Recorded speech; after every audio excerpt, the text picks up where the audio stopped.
Saifedean, welcome back to the show. Thank you for having me, Stefan. Always a pleasure. So, Saif, I've been reading your new book, The Fiat Standard, which I highly recommend my listeners go and get it. So today we're going to talk a little bit about some of the ideas from there, as well as just your thoughts on the Fiat Standard today in the world. So maybe let's just start with a little bit of your thoughts around how has the Fiat Standard evolved, and your thinking on the Fiat Standard evolved over the last few months.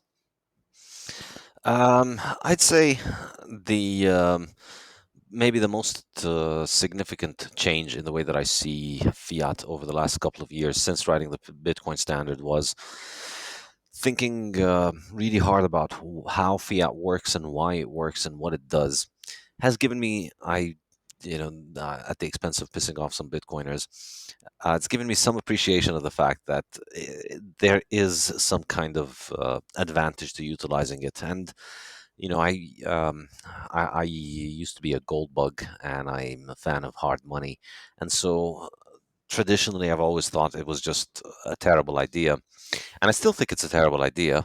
But I can sort of see why it has come around. So I think, the book starts with the story of Chesterton's fence. C.K. Chesterton, or was it G.K. Chesterton? He tells the story of two men who are walking down a field, and then they see a fence, and one of them thinks, "Hey, this fence is not serving any purpose. I don't understand why the fence is here. I'm just going to remove it." And the other one says, "No, if you don't understand why it's here, then you shouldn't remove it. First, try and figure out why it is there, and then see if you should remove it or not. If you don't know why it's there, if you don't know why it was put there, then you can't really tell whether it serves a purpose or not." And so I had that kind of idea trying to look into fiat. And to be fair, I think the best case that I would make for fiat is that uh, if you remember in the Bitcoin standard, my focus was on salability across time.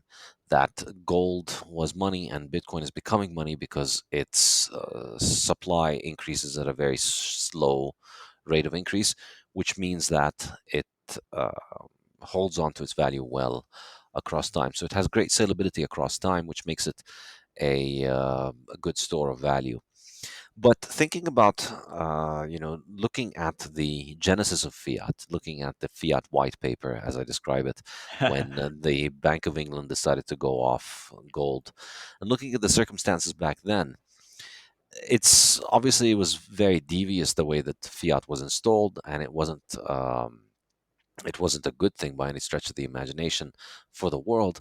But you could see that when it happened, gold did have a problem of salability across space. So sending gold from A to B entails a significant loss in its value. And it's usually something in the range of 0.5% or 1%. And in a sense, that's um, that's a serious defect, really, because it's good that your money holds on to its value across time, but you also want it to hold on to its value across space as you send it across. And so sending a gold bar across the Atlantic leads to a loss of somewhere between 0.1 to 1%, depending on what time and what location and how it was done.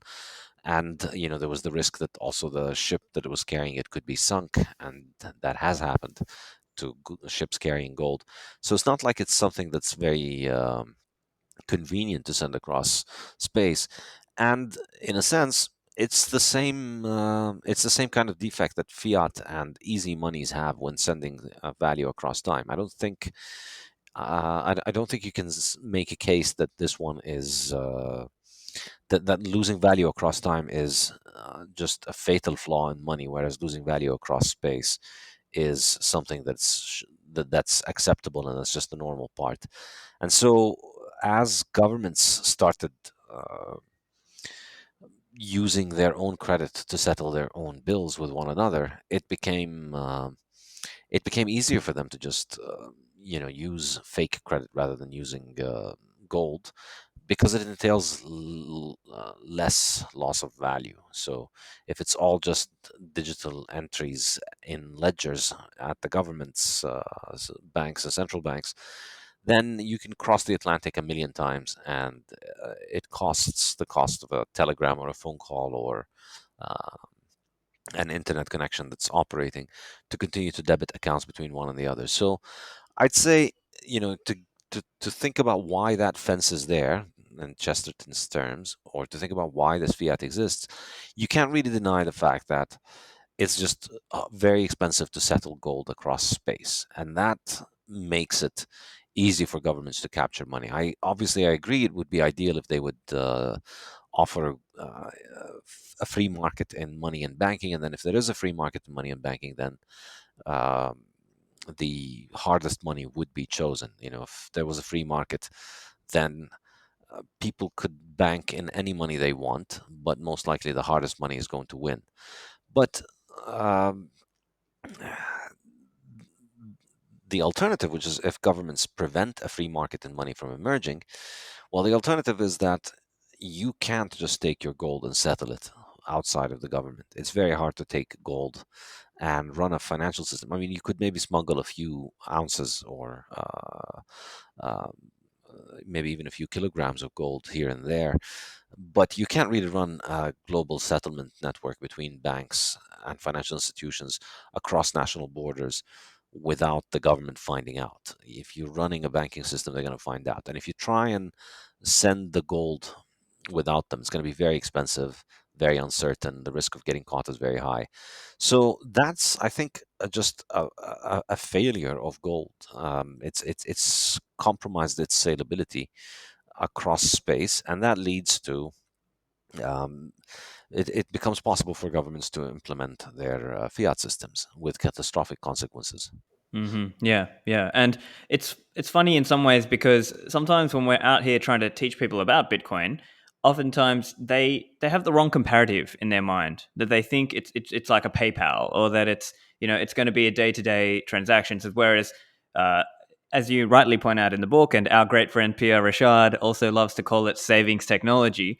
And so I think it really is. It's savings technology and international money transfer. That's what Bitcoin uniquely does. That is, it's in business school parlance, the USP, the unique selling point. That is the USP of Bitcoin. It's not, this idea that you are just going to have a PayPal, or that you could just do away with it all and just have stable coins. Well, that's not exactly what we're trying to solve here, is it?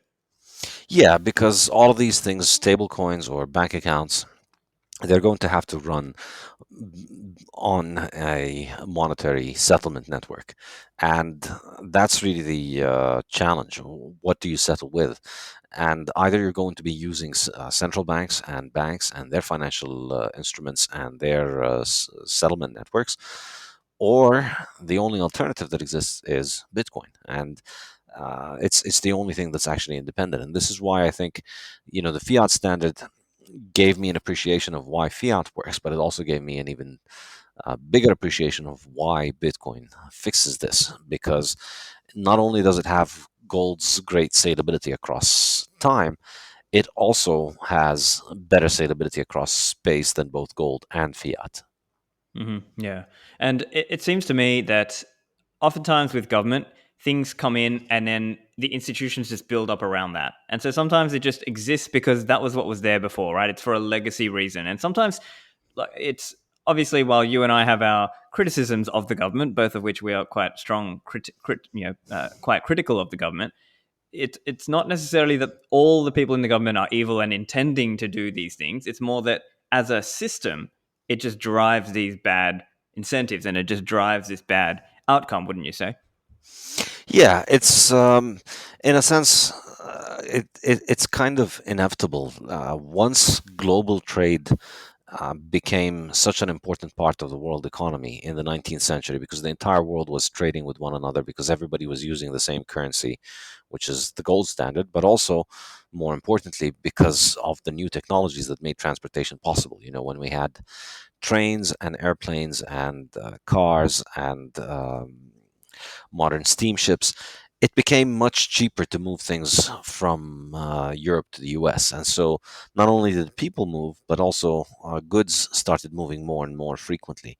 And so as goods started to move internationally much more, money had to move internationally as well, and that was the limitation of gold. And i in a sense, you can you can be ideological about it and say, that they should have done this and they should have done that, which I'm sympathetic to. But why could they get away with what they did? Well, the reason they got away with it is from an engineering perspective, taking emotions out of it. Once trade became such an important part of the global economy, then being able to provide the payment rails that would allow people to settle payments with people in other countries, being able to provide those payment rails became as important as the, the actual monetary medium itself. In a sense, the gold standard, the medium of exchange in the gold standard was not just gold, or the monetary asset underlying the gold standard was not just gold. It was gold and the banks that make gold's movement possible.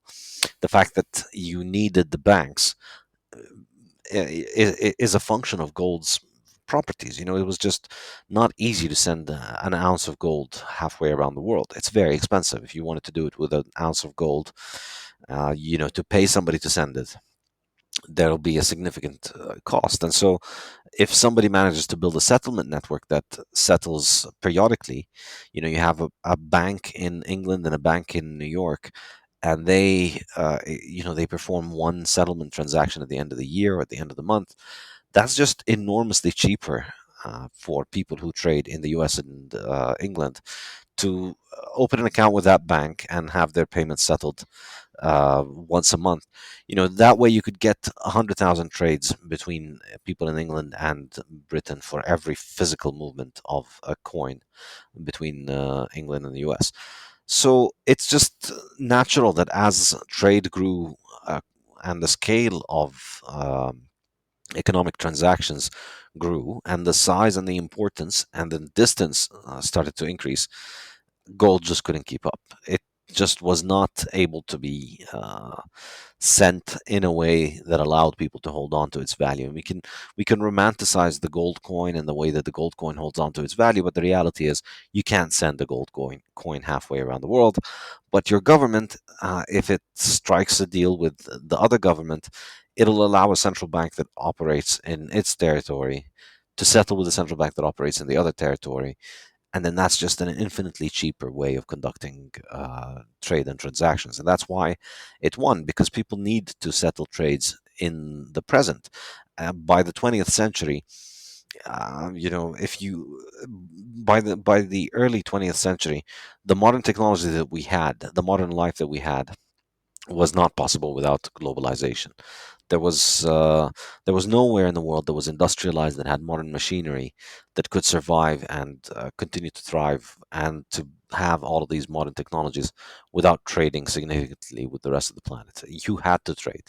The division of labor had grown so much that you needed to be trading with other people all across the world in order to be able to have all of the nice things that you have.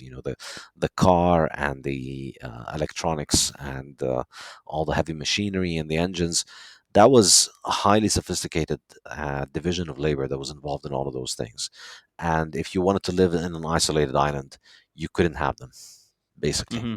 Yeah, yeah. And so, really, what we have to do then is comparatively assess these different things like gold versus fiat versus Bitcoin transactions, right? So, when we're transacting gold, as you were saying, it could be up to 1% per transfer, and in the Bitcoin land, it's it's more like you could be paying today at today's rates on chain. You might be paying a couple dollars. Now we expect that to rise over time. If you're paying on Lightning, you might literally be paying a few cents for a transaction. But when we're using fiat, we have to, I think that's the important comparative, is to understand what are the true costs of the fiat overarching system. And of course, this comes into the energy conversation as well, because people say, oh, look, you're using as much Bitcoin, you Bitcoin people are using as much energy as a whole country. What a waste. And then people sort of argue back and say, oh, but look how much the financial system is using. But maybe even that is not the right comparative, because as you rightly point out, people could build a financial system up on top of Bitcoin. And there would be Bitcoin companies who in turn have staff and offices and printers and all of the like. But what is the true comparative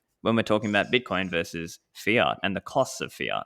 Yeah, exactly. And that's what I try and focus on in the book, in that uh, the yeah, so it makes sense when you think about it as a cheap way of settling payments. But then 1 century later, we look at all the drawbacks of having an easy money that governments can control, and then you see that the cost is enormous, and that, as Mises used to say about the gold standard, when you had people like Keynes and other clueless people would say that gold is useless because it costs a lot of money and it's a very expensive monetary system.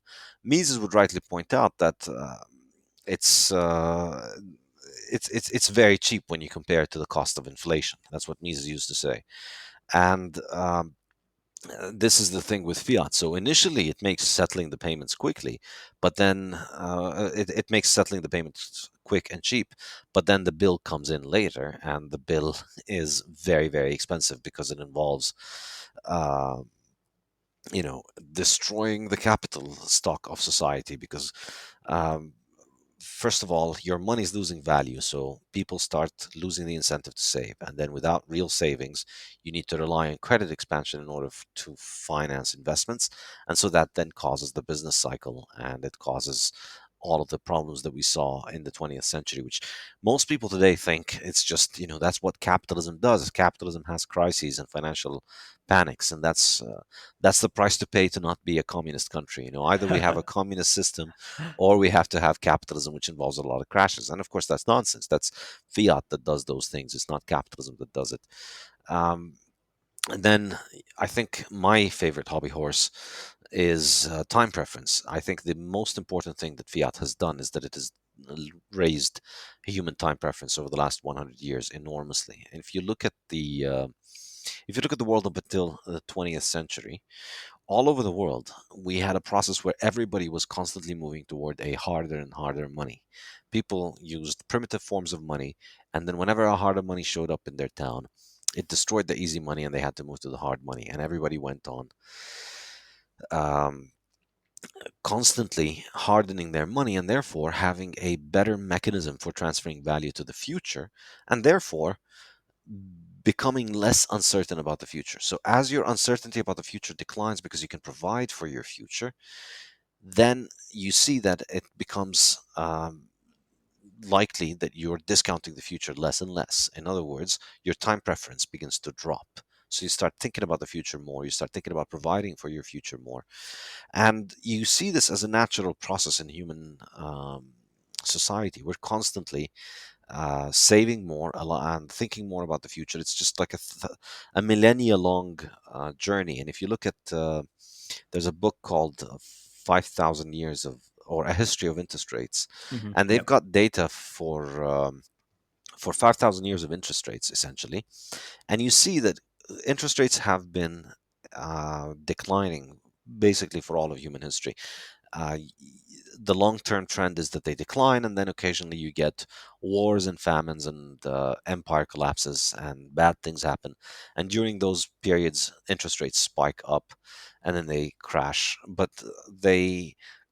the long-term trend is in decline. We're constantly lowering our interest rate because we're saving more, capital is becoming more available, and therefore it's becoming cheaper to borrow capital from its owners because they have more and more capital. So this is the process that is constantly going on. And then you look at the 20th century and you can see that it's reversed. Interest rates start rising in the 20th century, and they continue to rise up until the 1970s, when interest rates become manipulated by governments and are manipulated to drop constantly. Well, I mean, they rise until the 80s, and then they begin to decline from the 1980s until now. Now that we've hit zero, but I don't think interest rates now are an accurate reflection of time preference because they're essentially a centrally planned market signal. Yeah. So it's been a century of people having something that is quite unheard of historically, which is the long term use of a form of money that continuously gets easier over time.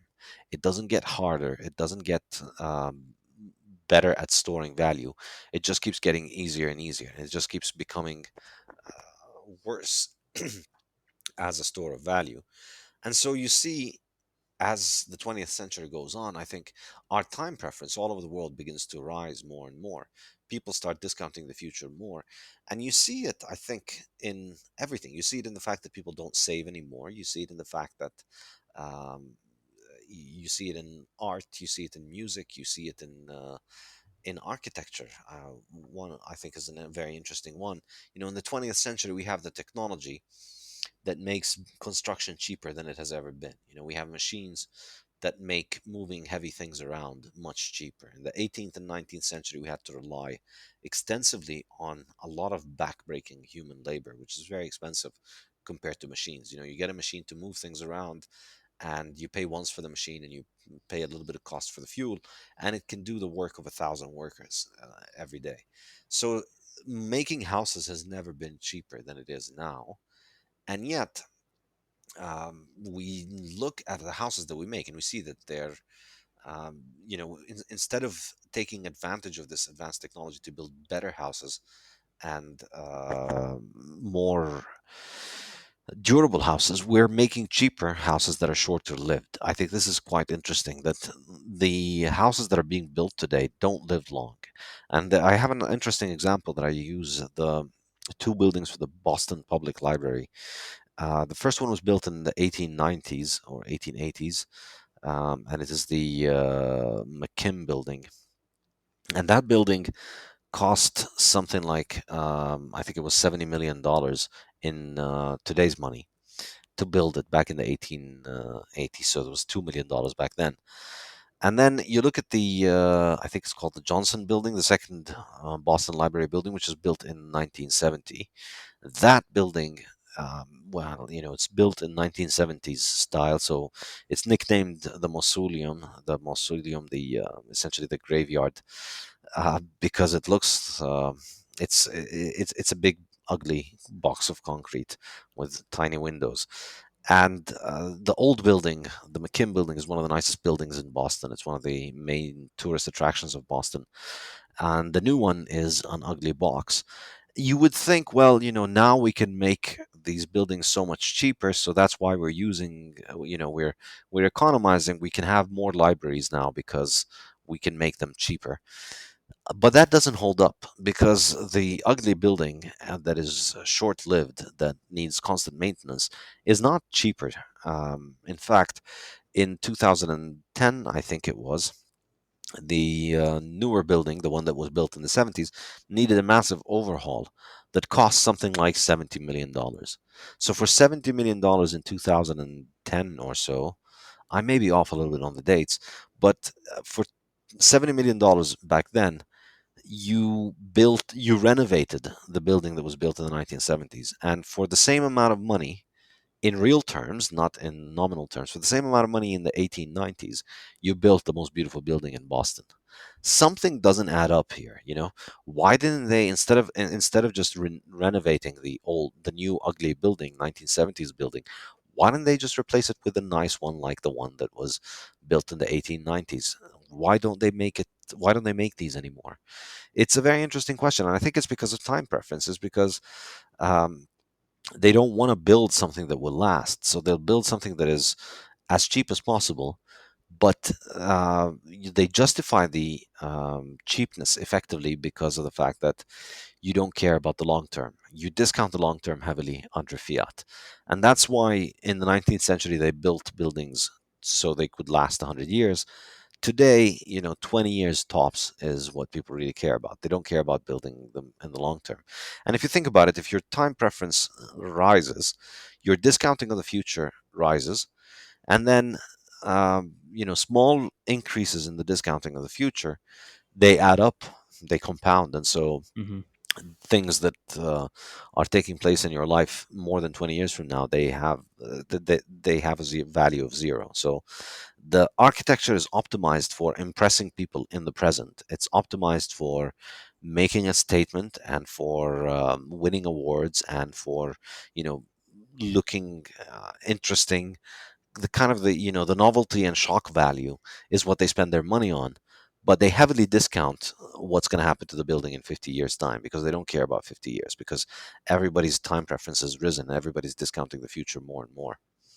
Yeah, very very interesting way to put it. And I think there might be different contributing factors to this. And I think, as correctly as you say, the fiat money is the underlying driver of so much of this in terms of economics, cultural, social elements of this, where people are now not thinking as much about the future. And also, to the point that you were making around interest rates over 5,000 years, now it's true historically, as society, and as Hopper points this out, as you know, as society advances, it's because of capital accumulation. And over time, people were able to lower their time preference in a genuine sense. But I think what we're talking about here, just for listeners who are unclear, it's this idea that because of fiat and central banking and all of the rest of it, legal tender laws, capital gains tax laws, lender of last resort, all of that, because of those interventions, it artificially pushes the interest rates lower.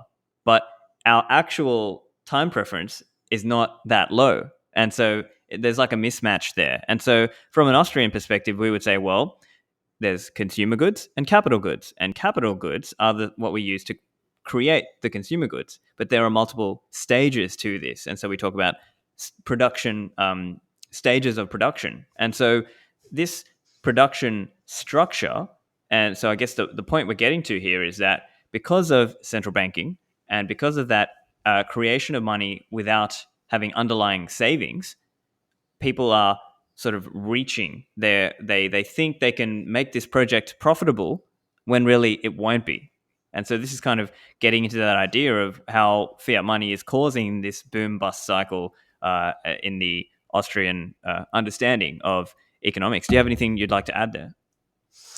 Yeah, I think I agree with you entirely. It's ultimately when the money itself is manipulated, when the money supply itself can be manipulated, then all prices are suspect, and interest rate is one of these. But I think the effect that this distortion has, I mean, it's like when you have a centrally planned economy, and then the government says, the potatoes are going to be priced at this price. I mean, yeah, if you look at the statistics, then potatoes are cheap and affordable, and communism works. But in practice, you go and you find that there's no potatoes on the shelves. And in fact, if you actually want potatoes, you have to have a connection to somebody in the underground potato farming industry, and you have to pay a lot more.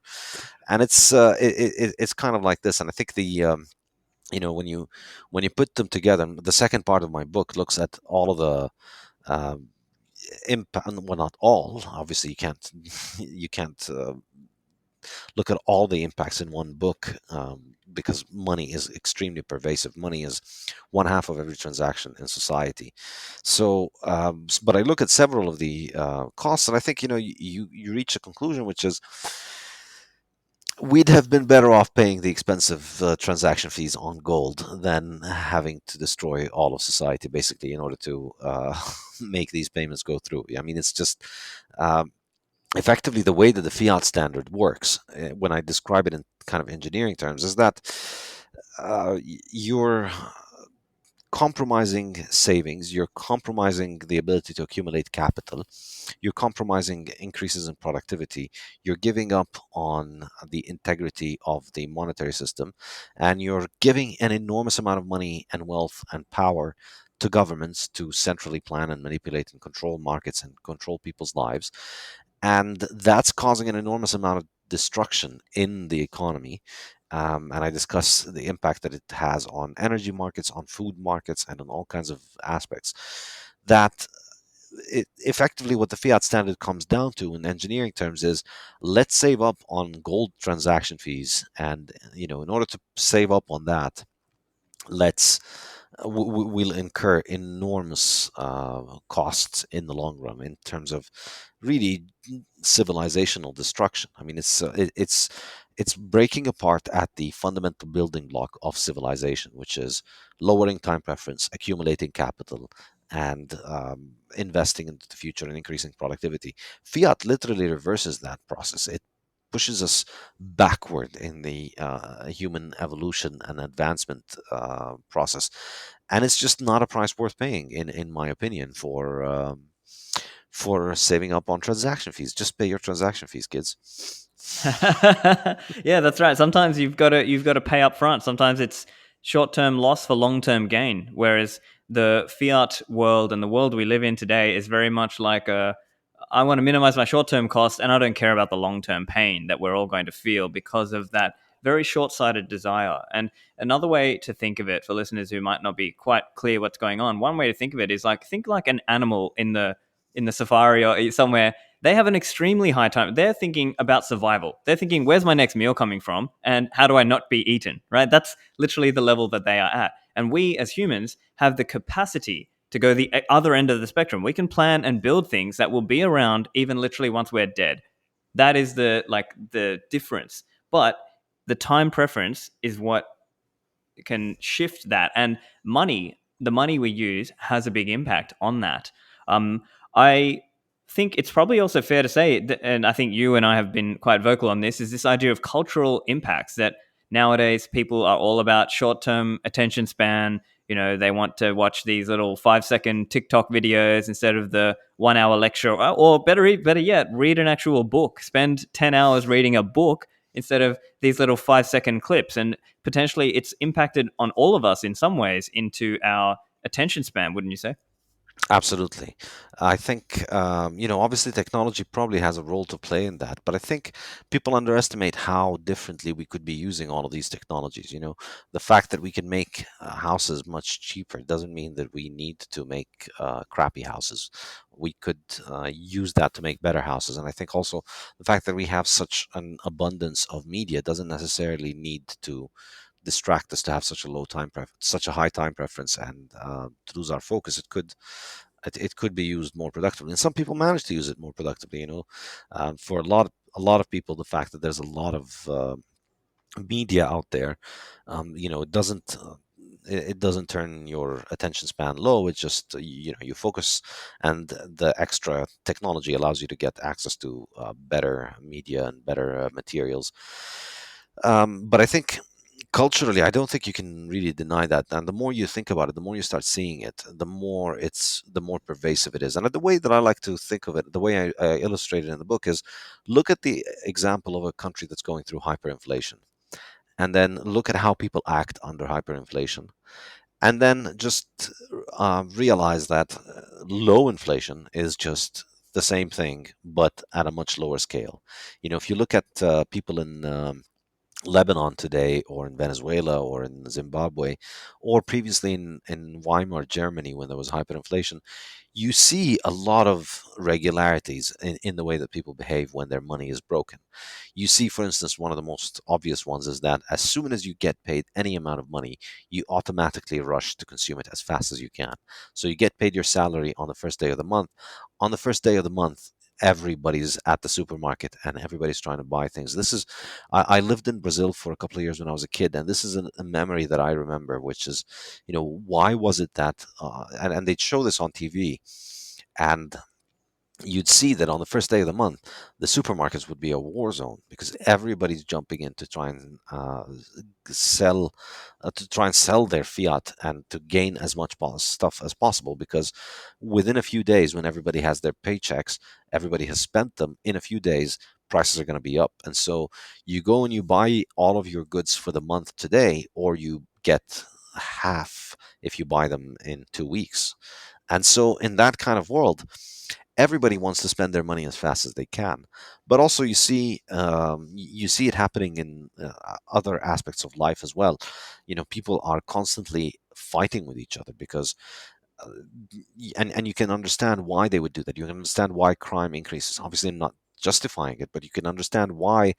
The same people that were peaceful, and with very little crime, when they had a money that held on to its value, would be becoming more rabid and violent, because they're discounting the future more, because they need survival today. They need to figure out how to feed my family for the rest of the month. I've spent all my paycheck in the first day, and it's now the third week of the month, and we've run out of food, and I've got one more week of hungry kids at home. And that's just, that's a very pressing thing today that would make you do things that you otherwise wouldn't. You'd consider breaking into your neighbor's home and stealing some of their money or some of their food. You'd consider breaking into a bank or into a supermarket and to do things like that because it's very pressing, and because, well, okay, maybe you get caught, but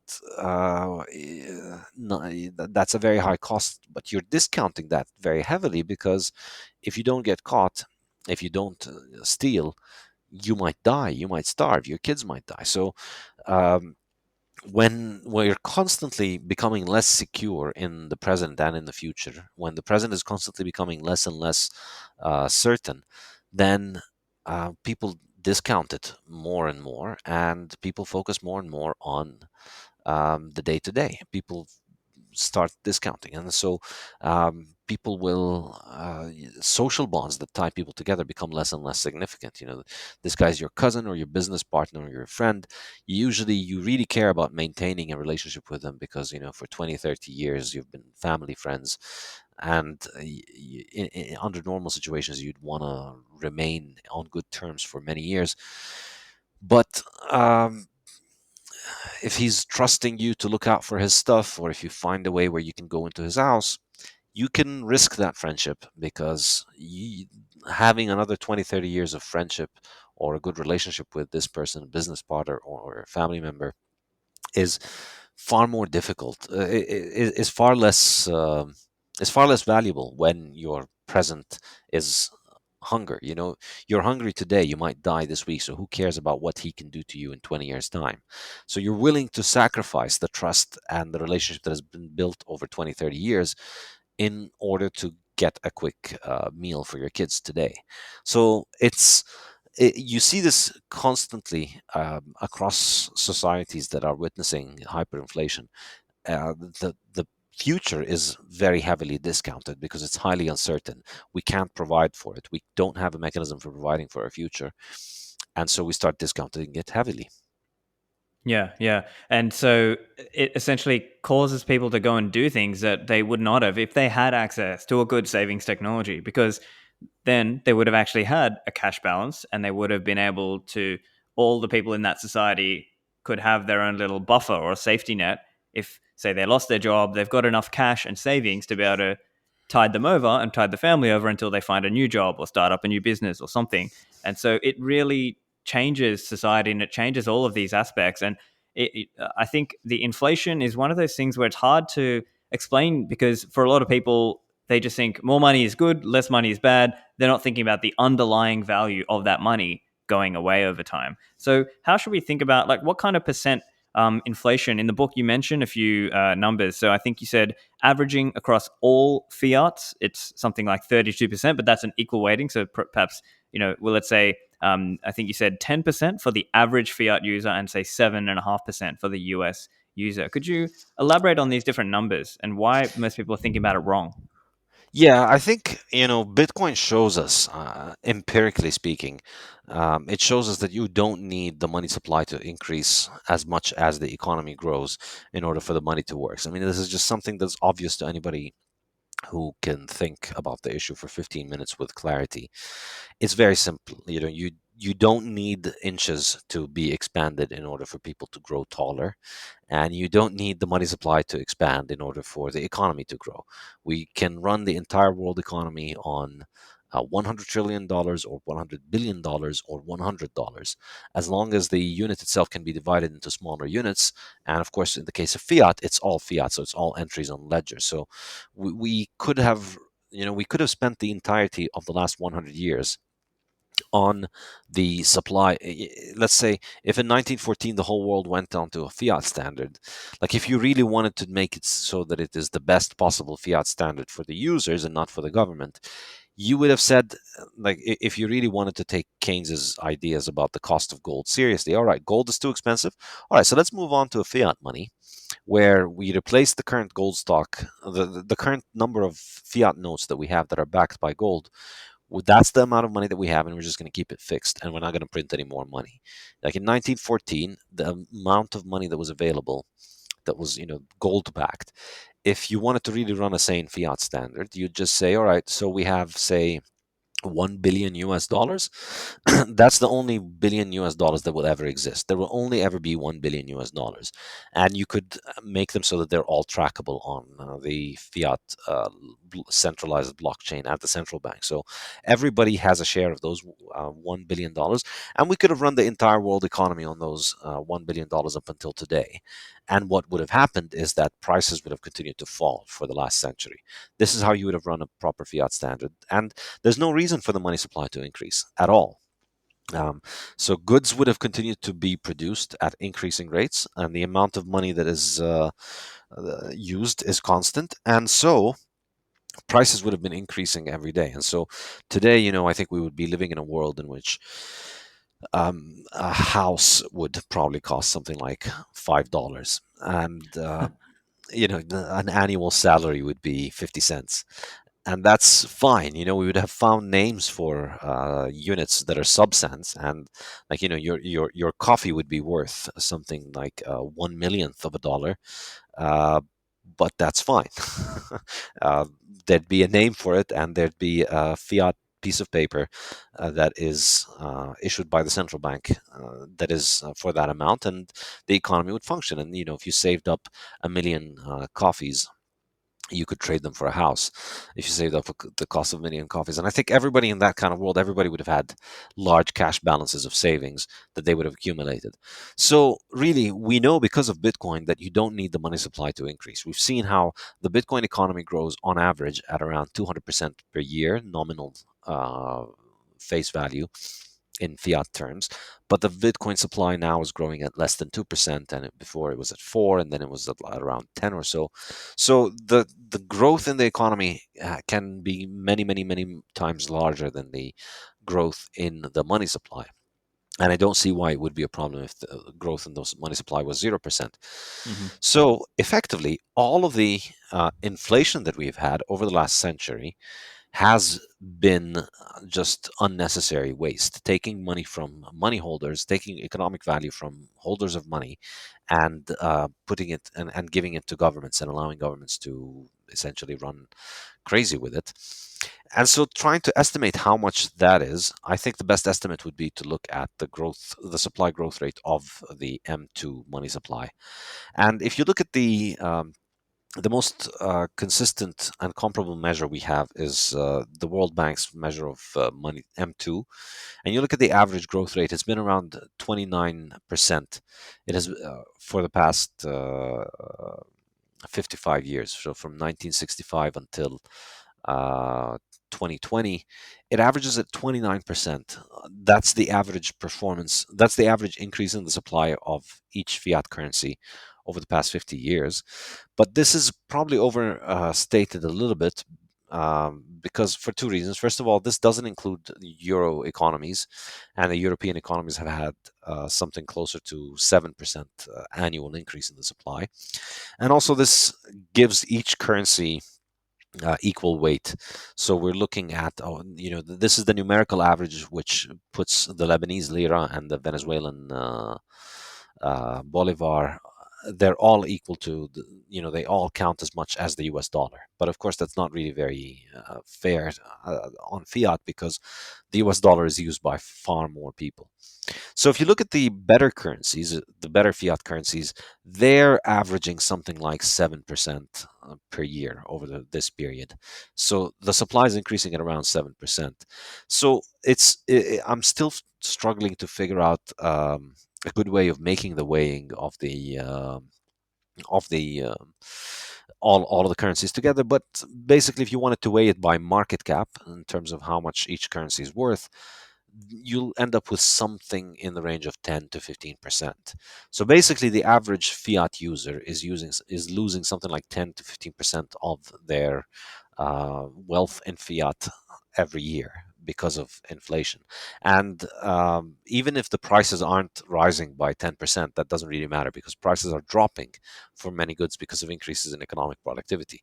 But if there was no inflation, all of that drop in prices would be reflected in essentially a negative inflation rate, negative price inflation rate. So we're missing out on, you're missing out on an average of 10%. And even if your inflation shows up as 5%, it could have been that we had 5% deflation, price deflation. We'd have had a 5% decline in prices in a world like that. And of course, I discuss how it's not possible to think of inflation as a scalar metric. I'm with Michael Saylor on thinking of it as a vector. Inflation depends on the goods that you're looking at. And so, for the more valuable and more desirable goods, inflation is always much higher than the CPI, because the CPI includes a lot of industrial stuff that is very cheap to produce at scale. And so, it doesn't suffer as much from inflation. And because people substitute away from good things into buying cheaper things, that severely understates the extent of inflation. If everybody was still eating if everybody would eat the good food, inflation would show up at a much higher price. But people have to make do because they can't afford the better food, so they eat the cheaper foods, and then the basket of good looks like it is not rising in price as much. But you could think of it as something, conservatively, we'll say 10% per year as a metric, and then money. Fiat money is roughly a quarter of the world's wealth, world's financial wealth. So people keep money in financial assets a lot of more. There's a lot more money in financial assets than there is in fiat money, and that's Yeah. because fiat money is broken. But so that's basically 10% of 25% every year. So 2.5% of the world's wealth is basically, conservatively speaking, 2.5% of the world's wealth every year is being destroyed through fiat. And that's a very conservative estimate. And it's enormous when you think about it. 2.5% of the world's wealth, and that's a really conservative estimate of it. It's an enormous amount. But what's even worse about it is, if you really think of it, the who holds the majority, or who is being affected by it the most. If you were to think about who holds the majority of the majority of the cash is held by rich people who don't. For which it doesn't constitute a major problem. Most rich people don't have most of their wealth in fiat money, not in physical cash and not in checking accounts. They have it in real estate, they have it in stocks and bonds and all kinds of fiat financial instruments, but they don't keep cash on hand. And if they'll obviously have a lot more cash than poor people, but it'll be a much smaller percentage Percentage. Yeah. of their savings or of their wealth. But for the vast majority of people in the world, the vast majority of their wealth is in cash. So the poorest people in the world, they're the people who have $50 in savings, and they're in cash. Yeah. It could be in dollars, or it could be in their local currency. And these are the people that are losing the the most. Rich people can protect themselves from inflation by buying financial assets, but poor people can't buy assets, and poor people can't buy gold and sit on gold and pay all the costs of maintaining and moving gold around.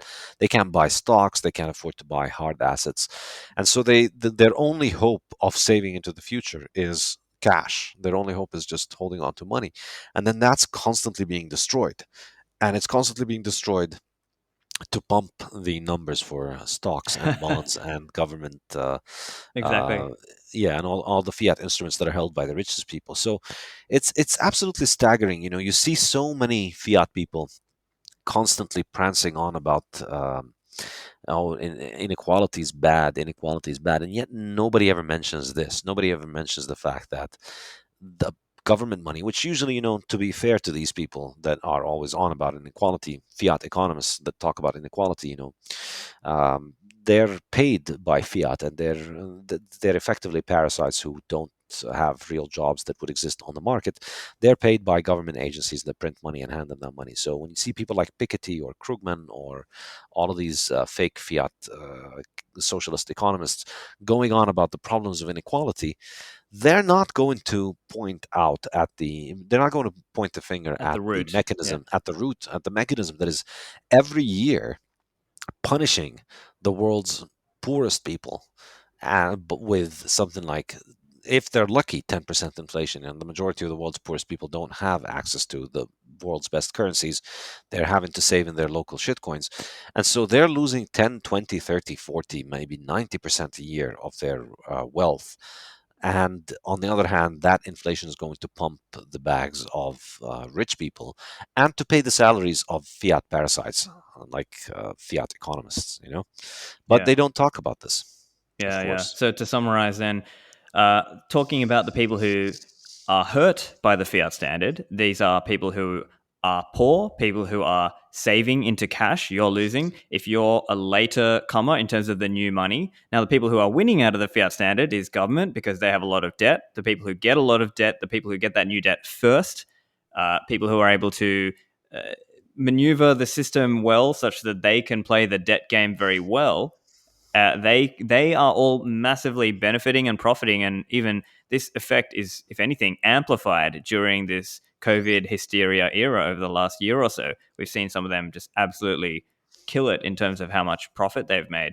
I also wanted to touch on just those total figures as well, as you were saying, the total money stock of the world. So I guess just some rough numbers just to throw them out there so people have a concept of what's going on. If we were to look at something like broad money, US M3 globally would be something in that kind of 90 trillion range. And then global wealth on some of the recent Credit Suisse estimates is around 400 trillion.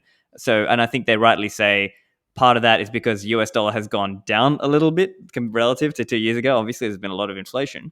So, I think that's an interesting question as well, because some people in the Bitcoin world, there's this kind of meme of infinity divided by 21 million, but I'm actually starting to think that's not quite right, because the global stock of money in the world is something like 90 trillion, and the global wealth is like 400 trillion. So I'm wondering what you think. As an example, let me give it to you this way. Let's just, for a hypothetical, say 21 million Bitcoins have been issued. Could it be the case that global wealth is actually 80 million Bitcoins? Do you get what I'm saying? Yeah, yeah, I think that's yeah, I think so. I think that would likely be the case. I think global wealth will be larger than the supply of Bitcoin, just because um, you're not storing all of the wealth in Bitcoin. A lot of that wealth is stored in actual capital that is outside of Bitcoin. And then if you measure the prevalent market price for that, the mark to market, yeah, you could take this factory and sell it for 100 Bitcoin today, but you're not. And so somebody else has the 100 Bitcoin, you have the factory, and the factory is worth 100 Bitcoin. So if you measure the value of all the capital, all the stocks out there, it'll be worth, it'll be worth more than the amount of Bitcoin that is stored. Yeah, for sure. I think, we're not going to have everything go into Bitcoin. It's not all of the world's financial assets, because I think there will still be stocks, there will still be equity, but I think we're going to eat pretty much everything. And there will still be real estate, a lot of real estate, but it won't be used as a store of value. And I think we'll go back to a world in which people buy houses that they need to live in, and the consideration. I mean, people go back to thinking about houses as a consumer good, which I think is something the Bitcoiners have. And it's something that I've tweeted once. I tweeted it almost as an afterthought, as a response to somebody. And somebody was saying, well, a house is a capital good. I said, no, a house is like a washing machine or a computer. It's long-lived, durable good. It's something that you use up and you need to maintain, and it doesn't pay you cash. Obviously, if you rent out a house, then yeah, that is a capital good, but that is an investment. You're paying money and it's producing a cash flow. But people holding their house as an asset, as a saving account, effectively, is, I think, a phenomenon that is just fiat. It's just because of fiat. And once you upgrade to the fiat, to the Bitcoin standard, you have no use for that. You don't need a house you don't need to buy a house as a saving account. You buy the house that you need. And if you don't want to be tied down to a place, you don't have to buy a house and you move around. So I think um, this is what's likely to happen in my mind, is that Bitcoin is going to eat the cash portion of global wealth and the cash substitutes. So all these crappy substitutes for cash that people use. So all the monetary premium on real estate is likely to be eaten up by Bitcoin. all the monetary premium on art is likely to be eaten up by Bitcoin. But I think the really big one, and of course, all I would imagine government monies are going to be eaten up by So the Bitcoin. bond market and things, yeah. Yeah, government monies would likely be, either eaten up by Bitcoin or backed by Bitcoin. But I think the main course, the big one, is the bond market. I I'm making the argument in this book that Bitcoin obsoletes bonds. I have a couple of pages of why I think we wouldn't have bonds in this world, and I think that would be a wonderful thing. And I'd like to think of myself as a bond abolitionist. I hope 100 years from now, people look at me and say, what are the people who fought the bond market and destroyed it? You'll I, be like the George Soros, you know? well, yeah, exactly. Like, I think that the bonds are just a terrible idea. I don't see, and I think the demand for bonds is driven by the fact that people need a store of value because cash is a shitty store of value. And so, in a world in which you had good cash, why would you want to hold a bond and take on the credit risk? In a world in which you have no good cash, you have to do that, and you can't hold equity. And the reason people hold bonds is because bonds are um, uh, they're senior to equity in terms of repayment. So if your company goes bankrupt, you'll pay the bondholders first, and then whatever's left, you'll pay the equity holders. So that makes equity dangerous to have in your balance sheet as a cash reserve asset. It makes bonds more secure because you're more likely to get paid back a bigger fraction of your investment if you have significant if it's in bonds. But then if you put us in a world in which everybody has access to a form of cash that is a present good, that doesn't require anybody to fulfill any obligation, that has no credit risk attached to it, and it appreciates at, say, 5% a year. Imagine we're in a world in which Bitcoin is eating everything. Why would anybody want to hold a government bond or even a private company bond? I think in that kind of world, everybody just holds Bitcoin. And then if you want to take on risk, you get equity. I don't see why you would need. I don't see how bonds fit in. I think bonds are just a make-do solution that is thriving because of the peculiarities of the fiat system.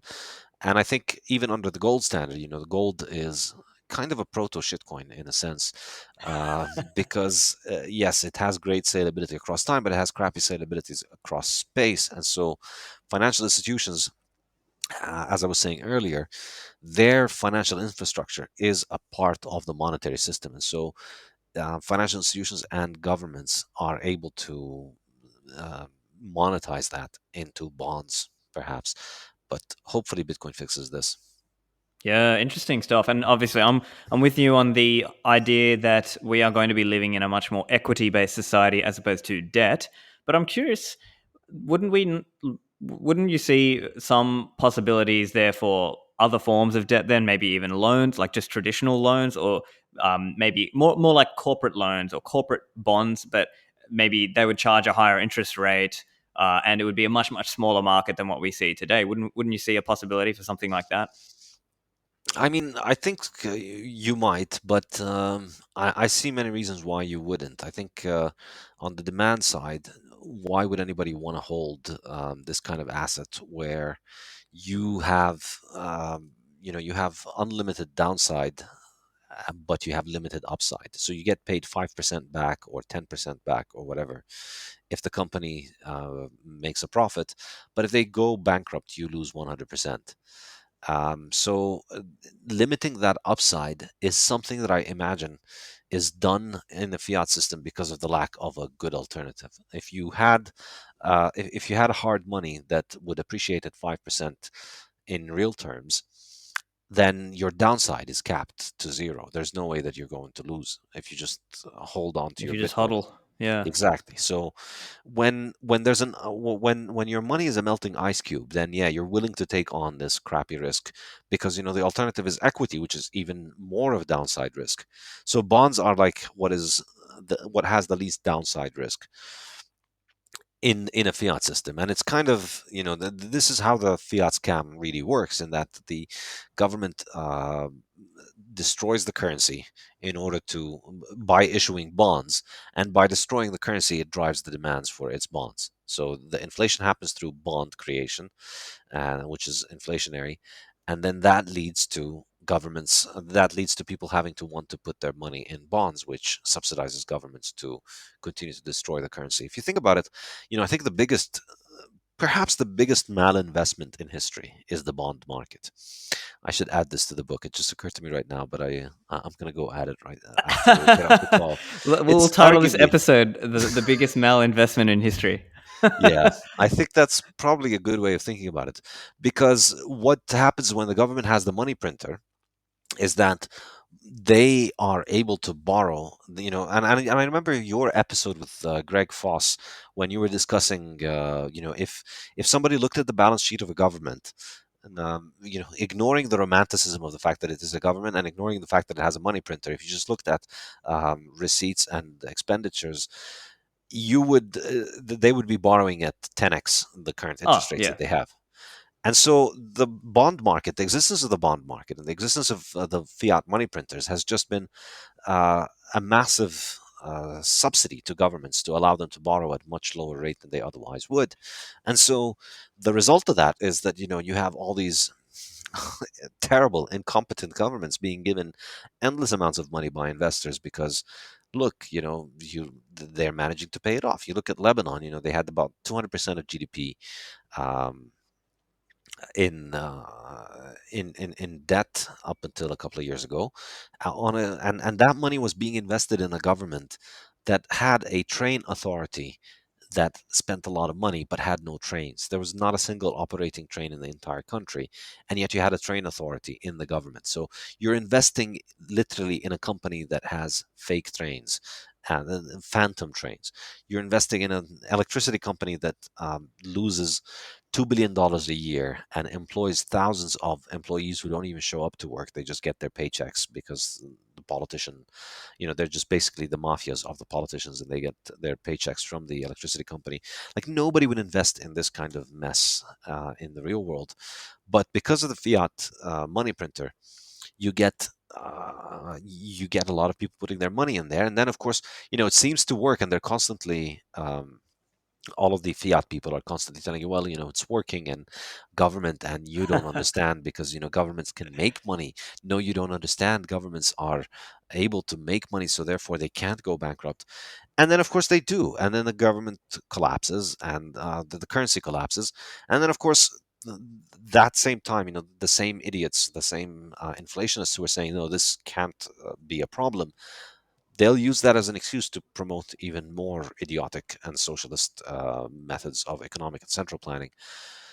So it's been a huge malinvestment in my opinion, and I think I can't see it surviving in the long run because if you really wanted a cash with low downside, you just hold cash. And if you wanted to take on risk for returns, you'd want all of the upside, and so you'd get equity. Yeah, interesting way to put it. And another way to put it, another way to frame it, just to summarize as well, is it's like fiat privilege. Bonds have existed and become such a huge market because of fiat privilege. So, Yes. because of regulatory reasons, so governments might mandate, oh, see, bank XYZ or insurance company, you must hold X, Y, and Z percentage of bonds. Or there might be some financial plumbing system reason, as discussed with Nick Bartia on that episode, where he was saying, kind of, again, it's an institutional setup thing that because people who want a certain level of safety or security in the bond, like I'm using air quotes here, in the bond or in the government context or safety, that because of this regulatory reason, and perhaps there is some inertia reason. So there's a lot of financial advisors who will go out there and tell their customers with a straight face, go 60-40 stocks and bonds. And they'll be sitting there in bonds just losing money hand over fist instead of buying Bitcoin when they could have just told them, you could have done this. And so I guess bringing it back to the point you were saying, which is that we are going to be moving into a world that is more equity based. And I'm 100% with you on this. As an example, let's try, if I were to try to paint out uh, I'm speculating a little bit, but I'm trying to paint out a scenario what I think it might look like. We would be living in a growth deflationary world. We would be seeing something. Let's just for to pick a number. Let's say 5% growth in your purchasing power. So you might hold however many, like one Bitcoin or whatever, and the purchasing power of that in 1 year's time would be 1.05 Bitcoin. just making easy In numbers. last year's Bitcoin. Yeah, in purchasing power terms, but you'd still obviously Yeah. hold only one Bitcoin. And so then the question is, okay, so let's say we're in a steady state, hyper Bitcoinized world. The world is transacting in Bitcoin and we're using the Lightning Network and all of this.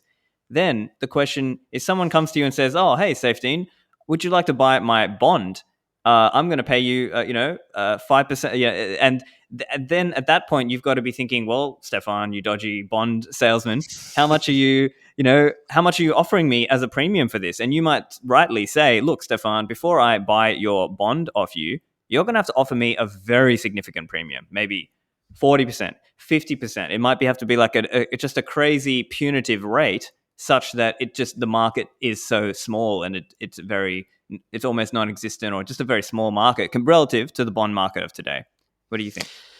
Yeah, perhaps, but I think the other aspect of the situation is, and I flesh out the argument in more detail in the book, and I'd urge you to, you can read the book now. Anybody who pre-orders the book will be out in December, but you can pre-order it now, and you'll get the draft of the book, which is almost final. It's going to get a little few edits done to it over the next week or so before it's shipped off to the printers.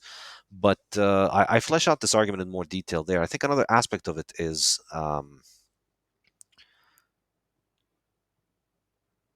Yeah, the other aspect to keep in mind here is that when you have when we have a form of money that is appreciating at 5%, and nobody needs to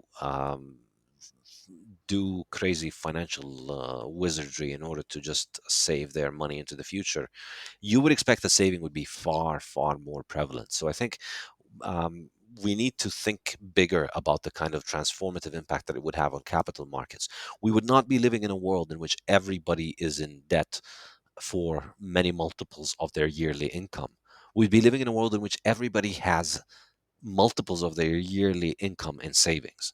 I think this is the thing that, if we imagine if we in the last 100 years we didn't have any of this fiat bullshit, and people just had kept on witnessing their money get harder and better over the last century. Think about, everybody of the listeners here, and I'm sure you have listeners from all over the world, so they've experienced all kinds of different episodes of inflation in their family over the last 4 generations. Now, look back at your family in the last 4 generations and think if all of these people in your family in the last 4 generations on both sides of your family, if they all had a hard money to save into, think about how much wealth you would have today. If there wasn't, if your country didn't experience the hyperinflation it did in the 1970s, and then again in 2005, and then all of the inflation that took place before and after that, all of the high inflation and hyperinflation. If that wasn't happening, if your grandparents didn't have their business destroyed by hyperinflation, and if your parents didn't have to, move from one country to another to start over again because of inflation, if all of that was happening, if all of that wasn't happening to your family over the last 4 generations, and even if I don't care if you're from the poorest parts of the world, you would today have a lot more capital in your name. So think about a world in which everybody has a lot more capital saved up in Bitcoin. And then think about what's going to happen to the cost of capital in that kind of world. As saving increases, there's an enormous amount of capital, so the interest rate is likely to be very, very low. In fact, the way that I see this happening is I essentially see that the market interest rate is going to drop towards zero. And if you read Austrian economics, from Mises's perspective, time preference is what obviously time preference is what creates interest rates. But time preference is not reflected on the market interest rates. Time preference is reflected on originary interest rate, and then market conditions and adjustments for other things will lead to the market interest rate. So I think as people accumulate more and more capital, the originary interest rate could drop so much that it becomes indistinguishable from zero effectively, or close. It doesn't become zero, actually. It becomes a little bit higher than zero. But then, and I flesh this out in more detail in the book, the interest rate is closer to zero. The originary interest is closer to zero, but then you take into account the cost of carrying the money, so the cost of saving and storing the money, and the risk of losing it. And then you get to a point where effectively it's a wash. You're willing to lend out your money for 0% interest rate as long as you trust the borrower. So that's why I think we'll move towards something that's closer to Islamic finance in a Bitcoin world, because I don't see I don't see anybody wanting to charge an interest rate, because there's an enormous amount of capital out there. And so, if you can get capital, if you're trustworthy enough to be able to get capital, you'll get capital from people at zero interest rate if they trust you and they like you. And your cousin sees that you're in trouble, you need some money because there was an earthquake and your house got destroyed and you want to rebuild. Well, your cousin has got 10 years income in savings, and he's going to be working for another 10 years, so he doesn't really need these. So he could give you 2 years income to rebuild your house, and then you pay him over the next few years. I can see that happening much more frequently. I can see that in a trustworthy individual in a clear situation around people that they trust, you'd get the loan at 0%, and the lender would effectively be uh,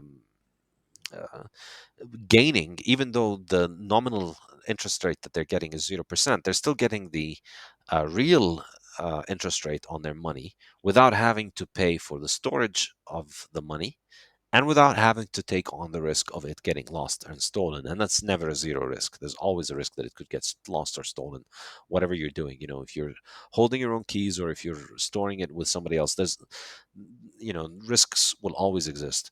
So when you borrow from him, you're taking on that risk. If you lose the coins, he's still going to, you still owe him. So I see that in this situation, I think um, anybody who needs credit for a situation where you actually need credit, there's going to be such an abundance of capital that you'll be able to get it as long as you're credit worthy. Whereas anybody who needs credit for a business, I don't see why anybody would want to part with their precious satoshis to give for your business unless they could share with all of the upside. Because here's the other thing: the only way that we can manufacture these crazy instruments like checking accounts and saving accounts and bonds, which promise you no downside, which tell you, yeah, we'll give you a fixed upside of 3% a year, for instance, but whatever happens, you're going to get your money back. The only way we can have this fiction is because of the magic money printer. The magic money printer is what makes this possible, because every business has a risk. Every business can get wiped out. There are earthquakes that happen. There are crazy global pandemic hysterias that break out, and they can shut down your business, and you could have zero cash flow for a few years, and could you might only be able to pay back your investors or your lenders, your creditors, at 5 cents to the dollar. It can happen to the best business in the world. Things can happen like this. So nobody can promise you risk-free return. It's impossible. And the only reason that some entities can provide that is fiat privilege, as you put it. It's they have the printer, and then they tell you, well, don't worry, if my business goes bad, I'm connected to the printers, and the printers will make good. Well, when you break away the printer, nobody can make you that offer. So they're telling you, I'm giving you 5% upside, and they're lying when they're telling you that they're protecting you from the downside. If they run out of satoshis, they don't have a satoshi printer that can bail them out. And so I think, yeah, sure, it will exist in the sense that some people will try it and some people will do it, but I think in the long run, people who try it are going to get wrecked. Right. Yeah. If you do it, eventually there's going to be that pandemic, that earthquake that wipes out the business and doesn't give you the return. And in the case of the equity investor, yeah, they're also going to go through that risk, but they will have been compensated in that on the They good get the years. upside. Yeah, they weren't just getting the 3%. They made the 20% and the 50% on the occasional uh, um, great year. Yeah, excellent explanation. I love that. And it's really that we are moving into a world where in the future, like assuming the hyper Bitcoinized world, people will just buy equity in a company that they know or they're advising or things like that, where they know the industry, they know they're a technical Yeah, expert in that field, and they're like, these guys are gonna make money because I know it. And like even though I would have got my normal, call it 5% growth deflation level, this company, I think they're gonna go 30% per year. So I think I can, I see. it's Yeah, worth it. absolutely. I think basically holding on to cash is the equivalent of index fund in that world Yeah, because you're benefiting from everybody's increase in productivity. Now, if you have a very good reason to suspect that this particular company is going to outperform the market, is going to outperform my cash index fund, then you would invest in it. But I could imagine it in that kind of world for most people, investment is going to be more like a marriage. You spend years getting to know the company and you get to yeah. know them really well, and then you invest in them, and it's not something that you put the allocation there and you wait for a very long time, and you're not doing short-term trading, you're not doing technical analysis on day-to-day movements. It's there's an enormous amount of capital in the market, and that capital is accruing value just because of economic growth. And then the only people that risk their capital are the ones that have very good reasons to do it. And I think we'd have a lot less malinvestment in that world. We would have zero bonds, and we'd have no casino in the stock market. I can imagine the stock market being something very boring, where you know as a company, say a company introduces a new technology or a new product, we witness, you could look at the stock price of the company and you could see, this is when rumors started to circulate that they're going to introduce their new product X. This is when they put out the prototype, and then this is when the competitors or somebody from the industry issued a report saying this isn't going to work. So you could see that some people, there was a little bit of a decline in the price of the stock. Then they launched the product and it exceeds expectations, so you see the price rise. Like, you could see a rational movement in the product, as opposed to today when essentially all stocks are just monetary policy. All Random stocks, coins. well, they're just, yeah, they're random noise around M2 basically. You just project M2 and they're just their own circumstances are why they are overvalued or compared to M2, or undervalued or compared to M2. But the trend is everything goes up with M2. Yeah, excellent there. And so it's over the last year or two, we've seen some of the crazy excesses of that. We saw random, couples on TikTok talking about how they would just buy things based on momentum, thinking they'd invented some grand new strategy when really they were just, as you said, riding the M2 growth without knowing, without understanding what was going on. And so this whole idea of Robin Hood, trade around the little stocks, it's not really going to be like in the future. This is very much a fiat thing. And it may be Guido Hulsmann. I think watching one of his lectures or maybe a book he's written, he spoke about this idea, and I think you will relate to this as well, as he has spoken about how in hard money societies, eventually people run out of things that they could invest into. And so then potentially they start seeing more patronage. And so, as an example, you might be like a rich guy in the Citadel with a lot of sats, and you might be like, hey, I'm going to build a cathedral for the Citadel, or I'm going to build some grand project. And maybe that's the way it might operate in the Citadels of the future. What do you think? I think so, yeah, and I discussed this in the Bitcoin standard as well. Back then, people had a lot of savings, and the savings were hard money, and they were expecting those savings to maintain their value for hundreds of years. And so, if you were going to spend money on something, you're taken away from your great grandkids. And if you're going to buy something, you think of it as having to last so that your great grandkids could benefit from it. So you look at how people financed art back then. They financed things that they thought would live forever, and a lot of them have. You look at the Sistine Chapel today. It was financed with gold, and it's survived like gold. It has been a good investment for the people who put up the money for Michelangelo to build it, because it's maintained its value. So you had to offer real value for people in order to get their money. And I think, yeah, as that amount of saving increases, I think this is really what I'm trying to get the reader to imagine, which is, in a world in which we don't have to constantly destroy our currency by 10% every year in order to make our payment system work, in a world in which the payment system just has Bitcoin transaction fees, which um, the advantage of the Bitcoin transaction fees is that uh, as the value of the transaction scales, the value of the transaction fee does not necessarily scale. So currently you're paying $2 but you could move $1 billion with it, which is a negligible percentage. It's almost zero, basically. So even if Bitcoin transactions go up to $2,000, it'll still be negligible compared to moving around $2 billion. You're still moving it. It's still one in a million if you're paying $1,000 per $1 billion. So so in a world in which we're paying 1 millionth of the transaction fee, 1 million of the transaction value as a transaction fee, we don't have to put up with all of the fiat bullshit. And in that kind of world, I think, dare to dream. But yeah, we'd have a world in which everybody has savings. Everybody has a ton of savings. You'd have to um, and I think we'd have a world in which people think of the future in the long term much more. So people save more, people take care of their families much more, and so most people get born into the world with a lot of wealth that is just sitting there, safely stored, available for them at any moment. So in case there's an emergency, they always have enough money to take care of themselves.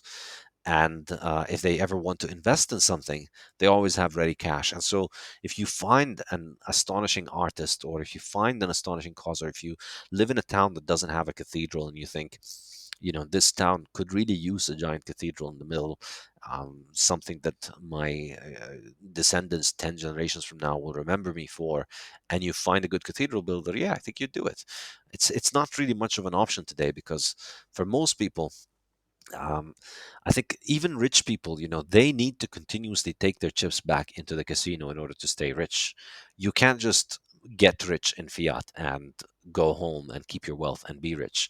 No, you have to constantly take your chips back into the casino, run them again, put them on red or black, and hope that you get it. You have to always be investing. You have to always be following up on the bond market and the stock market and all kinds of different things, because otherwise you just witness your money lose value.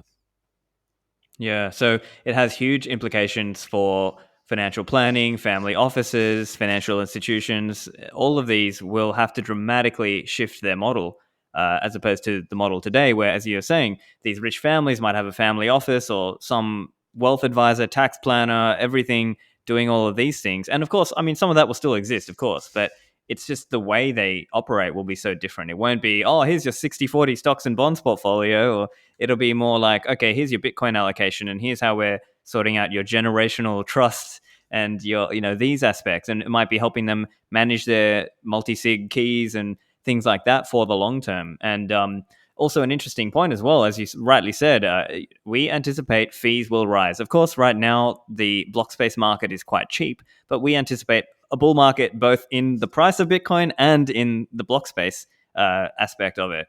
And hopefully, with other improvements like Lightning and potentially channel factories, all of these aspects could even uh, give us even extra credit. Like, even if we didn't have Lightning and channel factories and all these fantastical, magical things, even Bitcoin alone would have been enough. But with this Lightning network and all of these other layers, and not just Lightning, but other aspects of it, it really, if we play our cards correctly, humanity could really do some good here.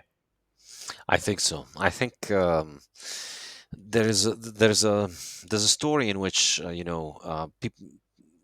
people constantly think, well, fiat is going to collapse and then the world's going to fall apart. And I think the last century might have been the world falling apart. I think, two world wars and hundreds of smaller wars and an endless amount of genocides and government central planning and communism and all of that.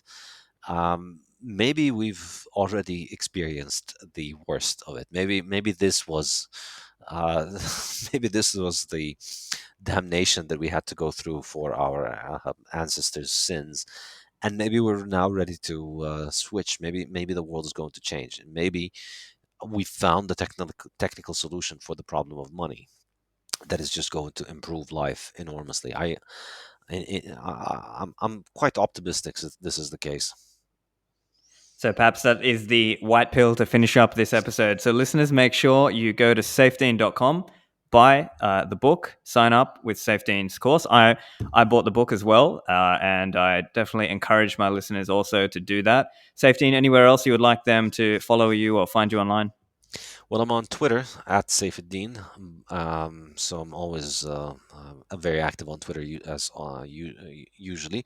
And yeah, on my website, saifedean.com, you can get my online courses, and you can pre-order the Fiat Standard as well as my other book, Principles of Economics. If you pre-order it now, if you pre-order the Fiat Standard now, you'll get the full draft of the book, and you in December you'll be able to get the audiobook and the physical book and the digital book, and you can also pre-order a hardcover signed copy. And if you do so in the next week or two, if you order the hardcover signed copy, you'll be listed in the book as one of my supporters. So I'm self-publishing the book, and rather than selling the rights to a publisher so that I could get in advance, I decided I'm just going to sell hardcover signed copies for supporters. So if you want to be one of my supporters, go to my website and order the hardcover signed copy. Fantastic. Well, thank you, Saifedean. It was a pleasure chatting with you. Thank you, Stefan. Always fun talking to you. And yeah, you're giving me good ideas. I'm going to go and add to the draft of the book right now. Thanks, Saif.